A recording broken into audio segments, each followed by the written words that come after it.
Peuple de Dieu, que le bon Dieu vous bénisse abondamment. C'est votre humble serviteur, le pasteur Marc Moukoumena. Je crois que vous avez ébélé, bandeko bozo Olanda biso na plateau na biso. Boye boye pour na vous la béni na message ya lelo. Nous avons journée à mardi et pour na bandeko yo ba yeba quitter programme na biso to modifier un peu programme. Donc comme chaque mardi à partir de 14h et puis rediffusion et comme chaque dimanche na 21h30. Et ça bongo émission la bino dans sa présence, émission où il y a un rôle il y a édifier, il y a comme ma révélation, délivrance et puis connaissance na au milieu de la vie chrétienne et puis comme même aussi pour évangéliser Christ d'une manière ou d'une autre à partir de médias na biso. Je crois que vous avez vraiment ébélé au Bozolanda biso et puis na bandako et na tambola kinga mokote comme habitude na tambola kina l'homme de Dieu le pasteur Isaac Mwanza Tondele azawana biso longo et puis na tambola ki aussi na mon frère Bazali wana kotina sente ye vraiment camarade ya Zander azana biso wana ye munda simbi masolo na sente na pesi bino mbote ebele bandeko tu bozolanda biso boza vraiment ebele nzamba pambola bino ba collègue na ngai na théologie na université na promotion ya L1 to master 1 na pesi mbote ba théologie tout master nga tout na master 1 que Dieu vous bénisse abondamment et puis na pesi mbote aussi na université Mobimba nzambe a pambola bino. Lelo tozana sujet moko tolingi tolobela lelo eza très capital elisi basonge limero na biso ezali wana soko lingo komela biso na ba SMS to na WhatsApp mais ko benga biso te poto koyamba ba appel après émission olingo benga biso après émission pendant que tozana émission komela biso même na ba SMS to na WhatsApp limero na biso ezali wana tozanga te ko prier pour na bino. Émission na biso dans sa présence, vous allez chaque mardi à 14h et puis rediffuser chaque dimanche à 21h30. Toujours parler si basonge, vous allez si je m'en Saint-Esprit biso na motema pona kolobela yango. Yango to kosenga l'homme de Dieu, le pasteur Isaac Mwanza a aidé biso na otangela biso mokanda ya Job chapitre 33 et verset 14 à 16. Tolande lecture na kombo na Yesu.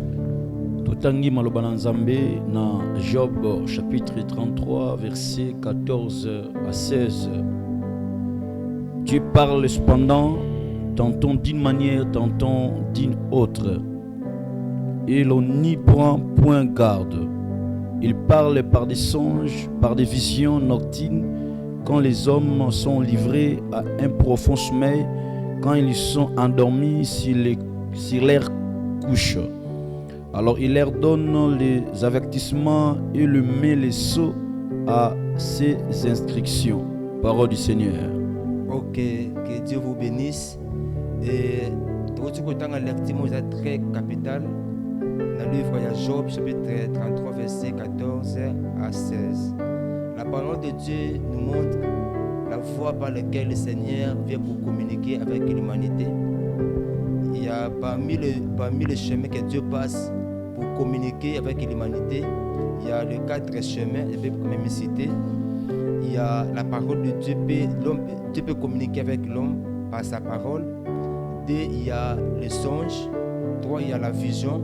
4, il y a la prophétie. Et 5e aussi, c'est la conviction intérieure. C'est parmi les 5 voies où Dieu passe pour communiquer avec l'humanité. Et là où nous venons de lire le livre de Job, chapitre 33, verset 14 à 16, la parole de Dieu nous révèle que Dieu parle tantôt d'une manière, tantôt d'une autre, par des visions et par des songes. Ici, il y a deux voies, il y a la vision et les songes. L'homme de Dieu, lisez aussi le livre de Joël, chapitre 2, verset 28.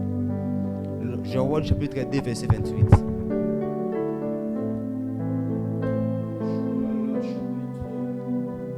Verset 28.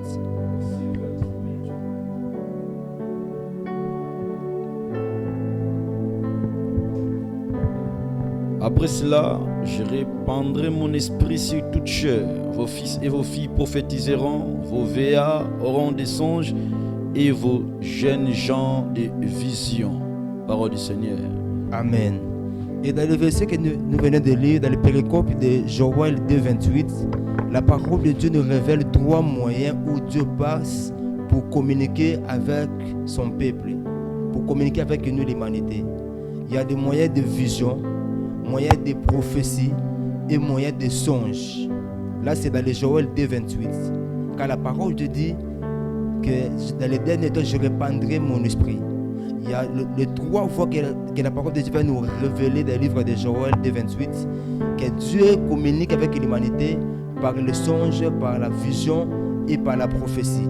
Et maintenant, si je peux ajouter 4e, c'est par la parole, par sa parole, et 5e, par la conviction intérieure. Maintenant, cet après-midi, nous allons parler sur la vision. Et la vision et puis le songe. On commence d'abord par le songe parce que c'est moi nous allons toujours parler, d'aller petit à petit, c'est ce qu'on va terminer, expliquer la vision, la prophétie ainsi que la parole de Dieu. Maintenant, c'est quoi d'abord le songe? Le songe, c'est le temps dans lequel l'homme est endormi, l'homme est inconscient. C'est par là que notre Dieu passe pour parler avec l'homme. Et dans le songe, il y a des moyens où nous avons le belabiso, après ça a message, inscription pour nous garder, pour nous préserver biso na mabe.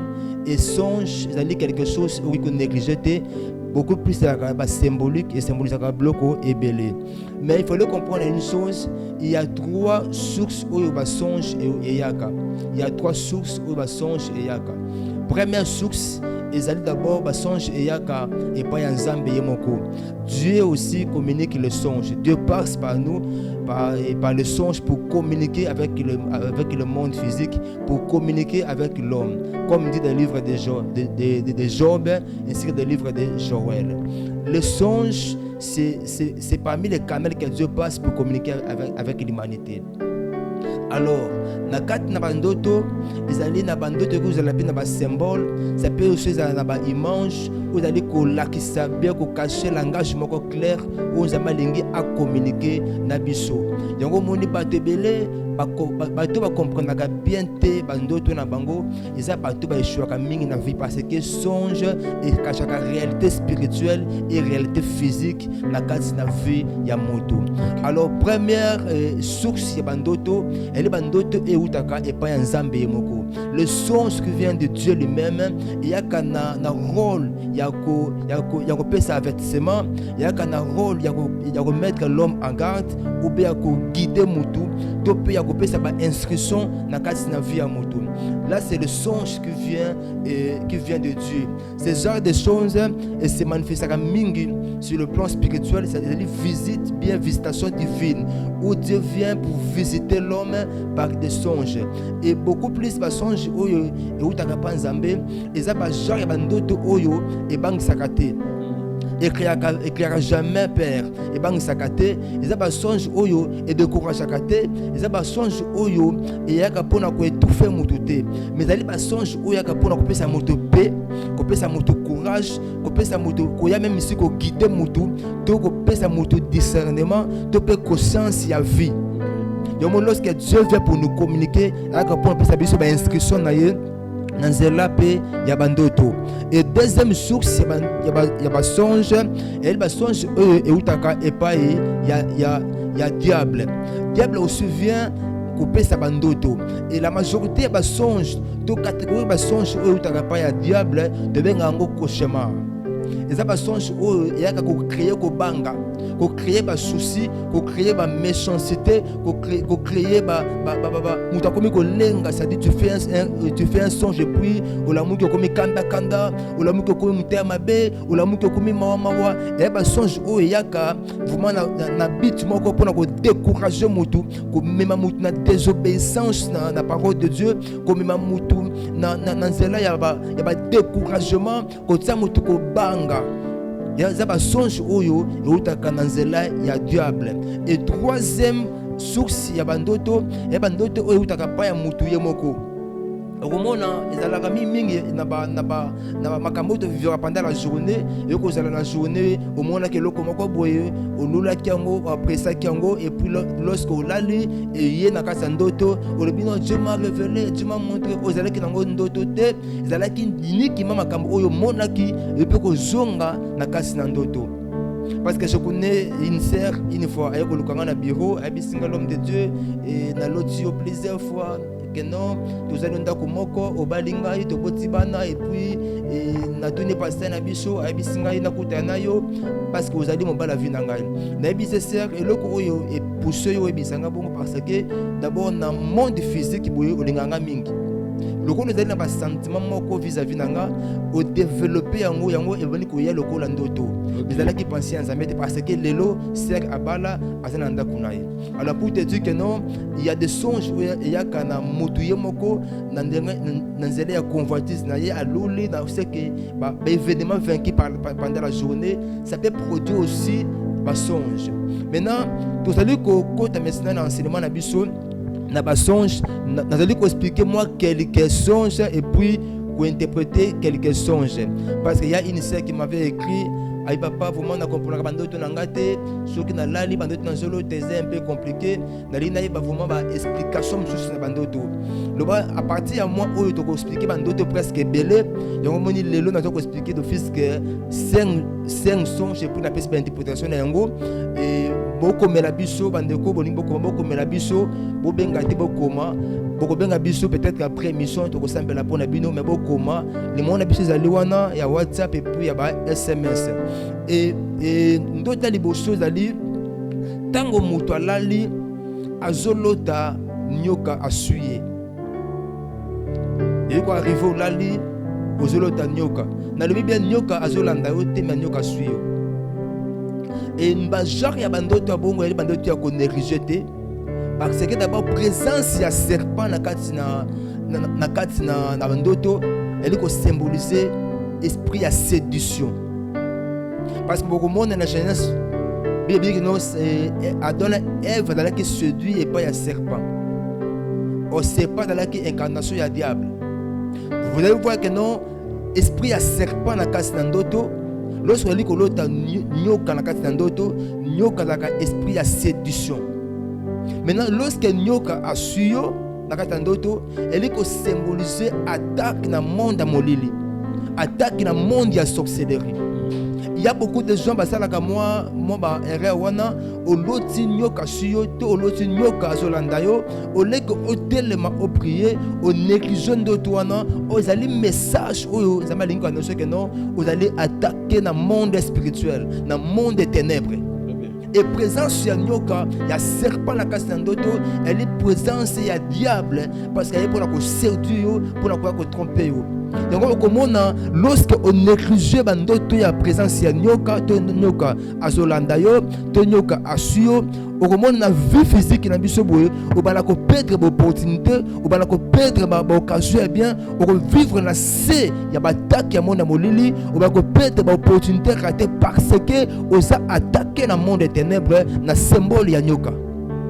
Donc on bandoko tout bazolote bandoto ba nyoka soko loti ndoto ya nyoka azoko takeyo nyoka azoko menacer yo nyoka asuyo beneme ko négliger ndoto te parce qu'elle ko cacher message moko ça très capital.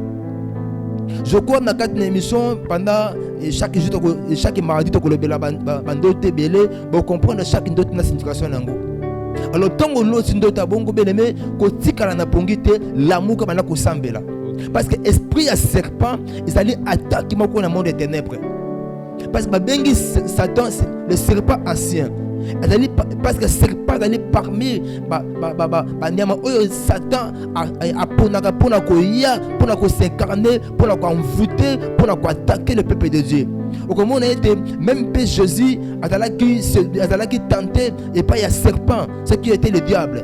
Et lorsque lui rêvait, que l'autre il y a un serpent, il va signer que vous avez attaqué le monde de la sorcellerie, vous avez attaqué le monde des ténèbres, vous avez attaqué le monde de la molili. Il fallait que tellement que prier.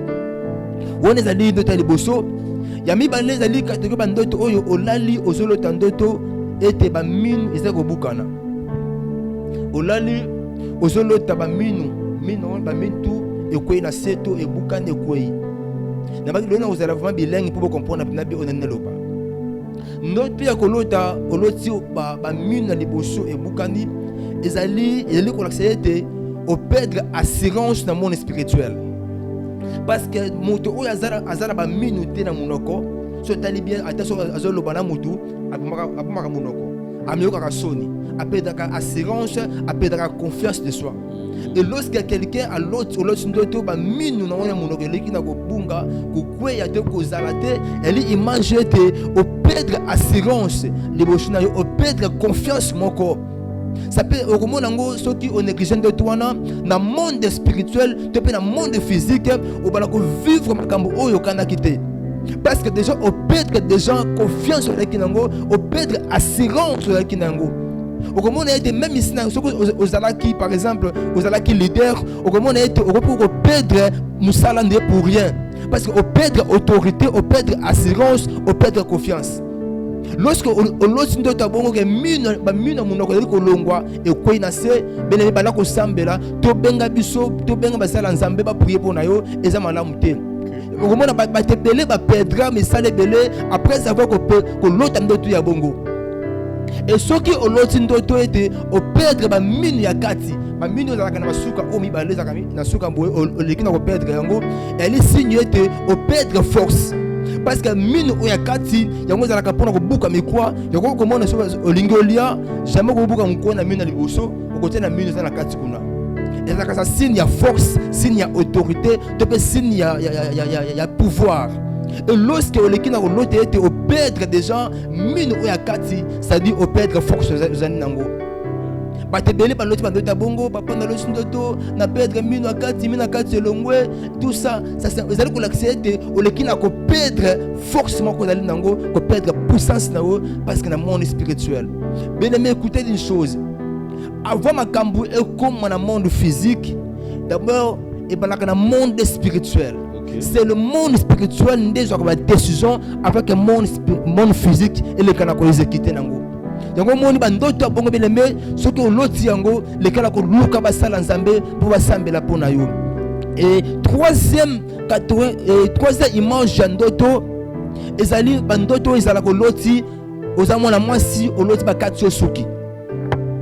Une fois na kuta na yambaka moko avec une maman le loza aux États-Unis abenganga bisinga l'homme de Dieu papa na lali na loti ndoto bakati nga suki. Abisi bakati nga suki na bise maman ndoto na yo eza nango clair yeba que non ozo divorcer divorce eza liboso na yo pour perdre mariage. Maman albi na papa naza bien na mbali langa comment on perdre mariage. Et après quelques jours mon bal na ye ayoko ebisa ye non mais il y avait beaucoup de choses qui s'est passé qui abiso non ngana yo et aussi mbate bafandi ses familles et puis maman na ko perdre libala. Lorsque l'autre ndoto perdre souki, bien aimé, elle est immense, il y a divorce. Pourquoi? Parce que la Bible me dit ceci. Et un zambe appelle ça moi si souki lokola autorité, c'est-à-dire lokola honneur pour la mobile. Ou lorsque moi si on est ensemble là, fallait atsa topé à couvrir mon tout. Le signe respire autorité vis-à-vis de mobile. Mais lorsque moi si elle a les cheveux rasés, elle est symbolisée dans le monde spirituel, on est qui n'a pas perdre mariage, ce que tu allais marier. Yango le moni beleme donc l'autre bongo zala na vie de prière connexion de doté. Beaucoup me la biso, beaucoup bengate s'il vous plaît, comme la biso, ko bengate, comme la biso, ko bengate. Et lorsque l'autre de bongo était au perdre sous qui n'est mutu, beleme le kana ko sambela. Ce que vous allez bien mon mobile, lorsque nous te perdre souk, tu peux pas casser au covo. Il faut beaucoup prier. Et lui qu'on perdre place, moi d'aller très élevé. La reste en dodo. Donc ce que moni bongo, tellement banda ko sambela, luke longanzambe, zamba ko délivrer. Et je crois quatrième genre y a songe. Ezali lorsque lali ozolota ozolota oza attaqué na bamboa na ba chien. Vous êtes attaqué, menacé par des chiens. Je parle pas que non, aux sakana bachien na bamboa non. Être attaqué, poursuivi par les chiens. Ça symbolise aussi l'esprit de sorcellerie. Aux alliés liés na esiko fandi. Parce que mboa les chiens par exemple plus proche de l'homme. Et lorsque on commis attaquer na bachien et le symbole de combat na yo eza musika te na entourage na yo. Ça dit dans ton entourage, il y a une personne à l'attaquer pour détruire vie na yo. Et on comment est mboa à l'attaquer yo. Parce que dans la logique des choses, mboa azaro le chien azarona pour vivre avec l'homme. Mais lorsqu'il a commis quoi agresser yo, c'est qu'il y a un problème. Et lorsque vous allez que l'autre est tué attaqué par le chien, c'est que Dieu est déjà menacé et combat na yo eza musikate ça combat aux alliés plus proche na yo et ça li pembeni. Mais lorsque vous avez soigné une bonne relation na bamboa tous alliés que ça la base na chien, ça symbolise aussi la protection parce qu'un bois a un rôle de protéger et coloniser. Mais comme la biso comme la biso les la biso zaliwana comme la biso na ba SMS pour de resembler tosambela pour nabino comme la biso na ba SMS zamba pambola bino. Et à part ça tous encore na bandoto za que non olali ozolo tandoto ozo solo na mutakufa. Il y a beaucoup de gens bazo benga papa na lali na zolota na solo na mutakufa et moko to sambela na ye il mange chaque solo na mutakufa. Tous allez na deux possibilités. Ça peut être négatif et bien positif. Côté il y a positif, c'est-à-dire Dieu peut vous transmettre un message. Bien, Dieu peut aussi vous donner des instructions à travers moto le kina kolota pour ça malingi alobi abisolo komoko. Et deuxième nango pega na côté il y a positif, c'est-à-dire lorsque oloti mutakufa, il y a que symboliser aussi que non vie moko c'est-à-dire ancien vie na le kina ko la détruire pour nous vivre la transformation ya makambo sika. Et maintenant côté il y a négatif nango zali lorsque ozolote te ozolena mutakufa to bozo tambola na ye, ça symbolise aussi l'esprit de mort. Et l'esprit de mort, ils ont la catégorie ébélée, ça peut être la mort spirituelle, la mort physique et la mort financière, la mort matérielle. On peut perdre un peu moussala, on peut perdre un peu vie, on peut perdre un peu opportunité, on peut perdre un peu mariage à cause de l'autre likolota. Donc mon bien aimé, sur on a le sundoto, il faut qu'on semble là parce que le Saint-Esprit est là pour nous faire cette interprétation. Parce que c'est le Saint-Esprit qui nous révèle les choses cachées. Dans les bandoto, ba te belé ba perdra à venir na bango, destiné na bango à cause ba songe. Puis dans les bandoto, ba te belé ba so opportunité parce que ba va quitter qu'on néglige la bandoto na bango te. Mais le songe est très important parce que Dieu passe par là pour communiquer avec l'humanité. À chaque fois que vous rêvez quelque chose, il ne faut jamais négliger. Il faut toujours prier, demander la volonté de Dieu. Et le Saint-Esprit est là pour vous révéler, pour vous donner l'interprétation. L'interprétation vient de Dieu. Parce que c'est Dieu qui révèle. C'est lui qui donne l'intelligence et la sagesse afin d'interpréter le songe. Et on dit, lorsque vous allez qu'on l'autre biloko bongo, vous allez qu'on tellement qu'on va sambela, qu'on néglige tes bien-aimés, qu'on néglige tes bien-aimés. Il y a d'autres choses aussi. Parce que la lue, alors qu'on l'autre a été, bazo ko landé na ba policier, asa menacé na ba policier. Parce que lorsque vous avez militaire, il faut symboliser par ange gardien, par ange protecteur. Mais lorsque vous avez un policier, mingi symbolise aussi par sorcier. Parce que la majorité des sorciers, il y a la police pour attaquer les enfants de Dieu, pour attaquer le peuple de Dieu. Donc lorsque vous avez trop tué, vous allez menacer, vous allez bakangi pour sorcier, ça symbolise aussi l'esprit de la sorcellerie. Donc on s'engage tellement on les canako sambela. Et pour la que nous sommes d'autres choses, batebele bazali, au comment alali azali ko lota ete, aza toujours dans le pan de la famille. Au comment ndeko ici à longwa kala, ndeko a déplacé kala, mais azali ko lota toujours. Atali ko lia na famille na bango et pas na bango ko la pa na bango ko mela pa na bango autant dire ici à longwa de ce pa na bango na sola na sœur moko aza na Canada. Abisinga papa nga so na lali nazo lota naza pa na biso nazo na bakamana ba famille na biso nazo lia et puis na chambre na ngati lelo na chambre na on alalaka on ndeko asali 5 ans na Canada mais aliko lota aliko lia pa na bango ko lala pa na bango na bi sincère so aliko mona bongo ya esprit ya contrôle na esprit ya limitation ba terre ba limite la lune esprit ya limitation. Parce que logique par là, quand on bimina esika, même si c'est le plan spirituel, bah nous devons changer. Yo mo na kin zambe ajobi sa bana Israël, vous se rappeler les événements passés.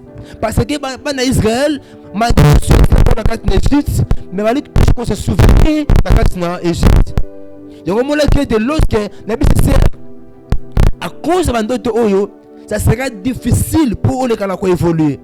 Abisinga papa na sala kamena simba mbongo ekena kaka boy soki na zu ndeko bobenga biso te bokomela biso s'il vous plaît komela biso ko benga biso te komela biso limoko zali wana na ba SMS to na WhatsApp to ko sambela pona yo tozo yamba ba appel te soki appel benga biso après émission limoko na biso zali wana komela biso to pe komela biso na WhatsApp to na SMS to ko yeba ko sambela pona yo ndeko ebisinga papa na sali 5 ans. Mais Liban les joué mon salaire n'a joué et aussi les na Canada. Pour na salaire ni biso ser jusqu'à présent nani obima et pas na binoté et singi obima spirituellement pas na bino. Ay papa na zolo na zoko lia pas na biso. Parce que na zoko lia donc comment copie na kutana na 2014 na sola. Awala ngadema ndoko ebisinga papa na zo sala mais na kakashuna live na zo lota na sala bilanga na mboka na biso. Na sala bilanga moko mona na kimi na zamba bakainga baso sala kuna na biso frère ozana ba limitation ba limita vina ozana esprit ya blocage ya freinage abisi papa na biso ce genre de bandoto boye et ça passe pour les kana ko évoluer dans monde physique abi papa na salaka na simbaka mbongo ndenge mbongo silaka ngai na kompona kate soka ba futi ngai okomona babenga la famille ono ndoko babeli papa beli soki kana bandoko bobenga biso te bokomela biso s'il vous plaît boza ebele bozo benga bokomela biso to ko ba appel te bokomela biso s'il vous plaît bokoma to ko ba appel te et ndoko la biso papa na sala ka mais soki na lali na zolo ta makama bongo omona na moyi musale e baby makama baby parce que esprit na yé ali contrôler na monde des ténèbres na côté de la famille. Et comme on est sur le monde banda bongo, il faut que tellement na vie de prière pour le commencer à tomber, donc au Saint-Esprit aller kanako révéler yo bando to na yo à cause de l'interprétation. L'homme de Dieu. Est-ce une question pour nous tout passer? Merci l'homme de Dieu pour la question. Je pense que tu l'as dit très bien. La question na biso esaboye ya liboso. Ezali naba oyo balo takate. Parce que vous avez dit, Dieu a 5 moyens qu'il utilise pour parler à l'humanité. Et parmi les 5 il a Olobiawa, Noto. Mais il y a des gens aussi balo takate. Qu'est-ce que tu peux dire par là? Merci l'homme de Dieu. Ok, merci. Pour la bandeko oyo balo takate, tous allez na bandeko oyo balo takate. Et na quoi biselo moko na dit que parmi les 5 voies où Dieu communique avec l'homme, c'est le songe, c'est la prophétie, c'est la vision et puis c'est la parole de Dieu et la conviction intérieure. Et d'autres personnes à cause de la yé bandota zolo tate mais nzamba ko peut kolobela na nzela ya parole na ye akolobela pe na nzela ya conviction intérieure après kolobela na nzela ya vision. Bon je n'ai pas expliqué vision, on a expliqué d'autres choses tout akolobela pe na nzela msusu mais kolo tate ezalaka très dangereux pour na moi na nzambe. OK. Parce que voix et ba songe ezali voix moko très capital au nzambe a communiquer kana biso yango okomona bande comme mususu akoza la pe aloti abosani ndoto aloti ma abosani ndoto parce que monde des ténèbres pe yaka ko menacer bato po muta lotate Rose la monde des ténèbres ils ont la capacité ya koya qui est balé kana ko tioba trouble na kasi bandoto pour que non o le kana ko lotate. Bible lobby un peuple sa révélation, c'est un peuple sa frère. Okay. Lorsque si tu n'as pas la révélation dans le monde spirituel, c'est tu marches sur sa repère, maintenant tu es perdu. Il y a une révélation, ça va d'autres très capital pour un enfant de Dieu. Au moins, dans Zambé, surtout, on a le droit de se communiquer dans Zambé, dans Zélé, Bandoto. Mais comme la biso, numéro Zalouana, merci beaucoup comme déjà beaucoup la biso, et numéro Zalouana, beaucoup la biso na SMS, beaucoup la biso même na WhatsApp, toko sambela pour la bino pour que la minute te banda prière beaucoup la biso vous avez vous besoin de biso beaucoup la biso et ba tebele ba lota kate ezali mabe c'est-à-dire ming pesa la cause ya manque de vie de prière. Lorsque muto sambela te et c'est difficile pour muto pour nzambe à côté na contact na muto. Lorsque tu n'as pas la vie de prière, lorsque tu n'as pas l'intimité avec le Saint-Esprit, c'est aussi moins compliqué. Parce que dans le domaine de Bandoto, même ici, même ici, Mouta et Binzam est à l'otaka. Au moment où Bapayen à l'otaka, au moment où le roi, dans l'histoire de Daniel, le roi à l'otakindoto, c'est un païen, mais à l'otakindoto. Nzambe, même ici, Pharaon, oui, à l'otakindoto. Et puis, il y a Joseph qui interprété. Ça dit même ici, les païens, à l'otakindoto. Ndoto, vous allez vous allez moi, Nzambe, vous allez païenté. Ndoto, vous allez voir, Oyo, Nzambe, les capables de surtout à communiquer avec l'humanité. Et mon c'est important, ce que je l'ai c'est qu'il y a un problème. Et la moussa vie de prière, surtout avant que là, il fallait que Sambela pour nous étaler, Nzambe, les capables. Merci l'homme de Dieu. Et une autre question aussi. Vous avez parlé sur Yabasuki, les cheveux. Alors, le bazagi mingi sur les femmes. Ce qui m'a moi, c'est une auto qui est sous Katani. Ils ont annoncé comme une divorce. Mais il n'y a pas pour les hommes.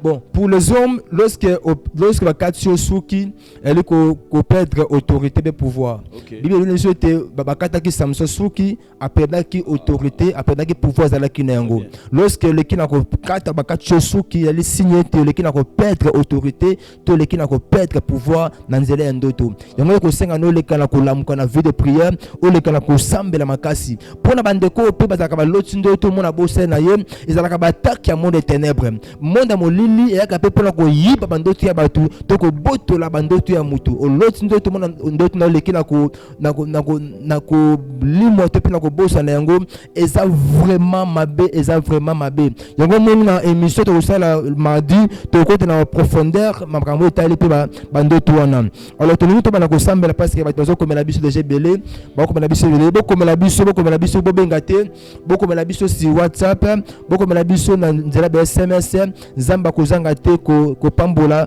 pona ko pambola bino et pona ko suki ça une question. OK Souka pour que to ko na prière est-ce que noto ils appellent don pourquoi question na parce que tout le monde dans la Bible Joseph a otaki noto ça dire na grâce wana tu don wana zaki nango je sais pas est-ce que ils a vraiment don parce que quand vous avez parlé aussi des païens baro s'appelle baro lo tapé tout le monde ndoto musu pena mutu aloti ndoto mais ndoto ani koki sami alors question na biso ça été est-ce que ndoto pe ezali don moko boye kati ya muntu voilà merci dans ce koloba donc bon songe eza d'abord quelque chose d'abord naturel parce que ça makambo yo nzamba zo kolega zali moyen lorsqu'on dit moyen ou nzamba zo communiquer na mutu et l'idée aussi à ce n'est pas forcément un don. Parce que lorsqu'on va citer parmi les dons spirituels, on a deux songes et la raté dans les dons spirituels. Parce qu'un païen aussi pour les gens d'autres. Il y a un canal où on a les caca pour communiquer avec l'humanité. C'est un canal. Même si un païen peut aussi pour l'autre. Je parle pas de don de vision, je parle pas de prophétie, je parle d'abord de songes d'abord. C'est un canal où Dieu passe. Il y a un Job, que Dieu parle. C'est pendant d'une manière, c'est pendant d'une autre. Alors, tout ça, mais la plupart toujours comme vous m'appelez, toujours comme vous appelez, et toujours prier pour le Konabiso.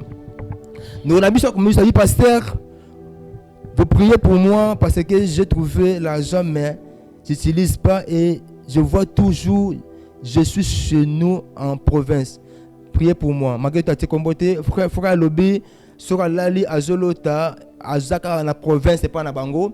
Azolota, Azaka na village na Bango. Oh, il y a déjà Azam Susukunate. Et dans le monde physique, il y a Simbongo, Azala Kambongo et Loko Mokote.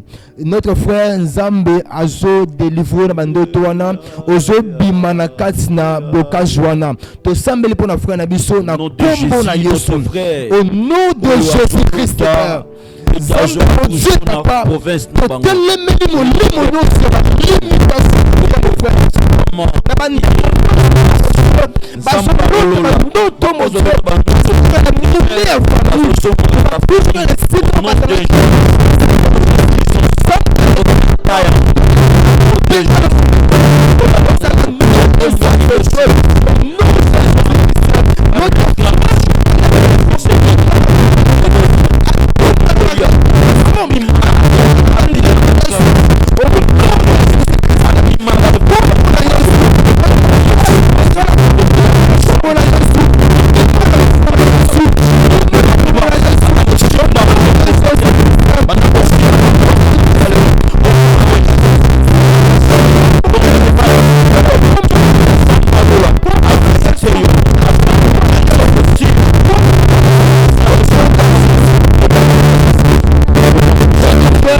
alors papa, na silisa classe depuis 2015. Oh. Mais dans l'autre cas, na la classe na auditoire na biso et puis la classe na homme. Ti lelo. Jésus. Donc semble pour na ndeko na biso. Zamba bimission na esprit réclamation. Zamba bimission na esprit blocage. Ole kana ko bima na esprit wana. Bandoto ne lekala ko tika yo na kombo na Yesu. Alléluia. Au nom de Jésus-Christ, papa mon Dieu, papa. Te telemi Seigneur mon Dieu. Mon limonio sur la réclamation Seigneur. Au nom de Jésus-Christ, mon Dieu Père la gloire. Mon Dieu Père la gloire, mon Dieu. Au nom de Jésus-Christ, mon Dieu. Te telemi lango mon Dieu. Na kombo na Yesu Père. Et dans la nuit et sans effet. Au nom de Jésus-Christ, mon Dieu. Et dans la nuit et sans effet. Au nom de Jésus-Christ. Mon Dieu, au nom de Jésus-Christ, mon Dieu, papa, les à la nuit et sans effet, mon Dieu, papa, mon Dieu, au nom de Jésus, papa, mon Dieu, papa, na combo na Yesu, mon Dieu, papa, na combo na Yesu, papa, mon Dieu, au nom de Jésus. To sambela pona papa na biso, alobi ngai na zan awa, bayibi nga moto, na kosala nini, pona moto na ngai na mona ngo. Tali ko sambela Nzambe alekana ko kokota likambo ya frère na biso bayibi moto, Nzambe alekana ko zongisa moto na ke bato alekana ko mona na ko mona Yesu. Alléluia. Au nom de Jésus-Christ, papa, te sambeli pour notre frère, papa mon Dieu. Na kombo na Yesu, papa mon Dieu. Kota likambo frère au nom de Jésus. Na kombo na Yesu mon Dieu Seigneur. Moto alekana ko mona na mon Dieu. Alekana ko mona na mon Dieu. Na kombo na Yesu mon Dieu. Au nom de Jésus-Christ, mon Dieu, papa, et le Kalakosonga, mon Dieu, mon Dieu, mon Dieu, et le Kalakosonga, au nom de Jésus, na komona Yesu. Toli kosambela, pona sena biso, Tracy Poutou, alobi Nzambe, tout sambela pona Nzambe, asale ete bandoto na ye, ekoma clair. Ekoma clair amona vraiment makambo polele Nzamba kota likambo ya se Tracy na kombo na Yesu. Alléluia. Au nom de Jésus-Christ, papa mon Dieu, Nzamba lona mon Dieu na sambeli pona Tracy pour tout notre Dieu. Nzamba visite notre sœur na kombo na Yesu mon Dieu, papa. Au nom puissant de Jésus-Christ, papa mon Dieu, kota likambo na Seigneur, makambo mon Dieu, le kana mon Dieu, la grâce na mon Dieu, le kana kofonga na kombo na Yesu. Au nom de Jésus-Christ, na kombo na Yesu, na kombo na Yesu. Limego na biso ezali wana komela biso na ba message to pe na ba WhatsApp ko benga biso te benga biso après émission na biso ezali dans sa présence. Nous allons à chaque mardi dans 14h et puis chaque dimanche rediffusion na 21h30. Bandeko bokota na biso dimanche bobonga biso komela biso ko sambela pona bino. Mardi la likoya toko ba obeli na ba sujet na biso bandeto eza très capital toko bela ko na profondeur pour bandeto. Je crois que ça vraiment belé besoin na biso bokomela biso même ici après mission toko sambela pona bino. bokomela biso après émission toko sambela pona bino Nzambe aza biso longo ndekomela komela biso alobi papa bobenga te s'il vous plaît ko benga te alobi papa bosambela pona ngai Nzambe apesa ngai musala toli ko sambela pona frère na biso Nzambe apesa musala na kombo na Yesu alleluya frère na biso zo musala na kombo na Yesu zo musala na kombo na Yesu Nzambe apesa musala Nzambe afungole ba porte musala le kana ko fondama au nom de Jésus-Christ zo musala mon Dieu na kombo na Yesu au nom de Jésus-Christ musala elanda yo partout bazo luka musala zo musala na kombo na Yesu au nom de Jésus-Christ na kombo na Yesu mais éternel Jésus na kombo na Yesu na kombo ya Yesu c'est na biso Sarah Nzambe a pambola yo Nzambe pambola c'est na biso Sarah baloye Nzambe pambola yo apambola biso c'est na biso na kombo ya Armel Nzambe apambola couple pastoral couple ya pasteur Caris Mambu Nzambe apambola ba téléjeune nyonso tout na université chrétienne de Kinshasa Isekim et puis la promotion na biso na master 1 que le bon Dieu vous bénisse abondamment toujours ko bona prière na biso bien-aimé comme la biso ko benga te s'il vous plaît beaucoup la biso Nzambe ako pambola bino benga biso après émission Nzambe ako pambola biso to sambela po bandeko tu o bazali kolota bandoto d'esprit de mort Nzamba délivrer bango na kombo na Yesu alléluia esprit de mort na konanga sambeli me papa pour la bandeko tu bazali kolota bandoto ya ba esprit de mort Seigneur l'esprit de mort la nuit et sans effet na biso notre père Yesu ka ke telema na kombo na Yesu de mort etika bango et bango mosika ba poussa na kombo na Yesu au nom de Jésus-Christ, na kombo na Yesu, au nom de Jésus-Christ. Tout ça bongo na émission na biso dans sa présence. Bongo na biso pour na chaîne na biso YouTube Berger Mark TV et puis émission na chaque mardi na 14h, rediffusée na chaque dimanche na 21h30. Bon ça vraiment ebele bozolanda biso na pesi mbote na famille Mukumi na Mobimba famille et Mwanza na pesi mbote aussi na Sami na pesi mbote na bandeko to bozana biso ça vraiment ebele Nzambe a pambola bino a délivrer ça Noëlla Nzambe ça na bino bolamo Nzambe a battre ba membre tout ya ministère JEP l'homme de Dieu et aussi vous allez na moi d'office que moi bonjour et bonsoir. Merci beaucoup. Na sepeli na journée à l'élo, je pense que Nzamba zo continuer à visiter biso et moté na ngai ezali na famille Zakiese, docteur Flodem Bombolo Zakiese et maman Marie toute la famille Zakiese et famille Kaba aussi na Matadi Nzamba pambola bino, c'est votre serviteur Isaac Mwanza tondele la 23e CEC.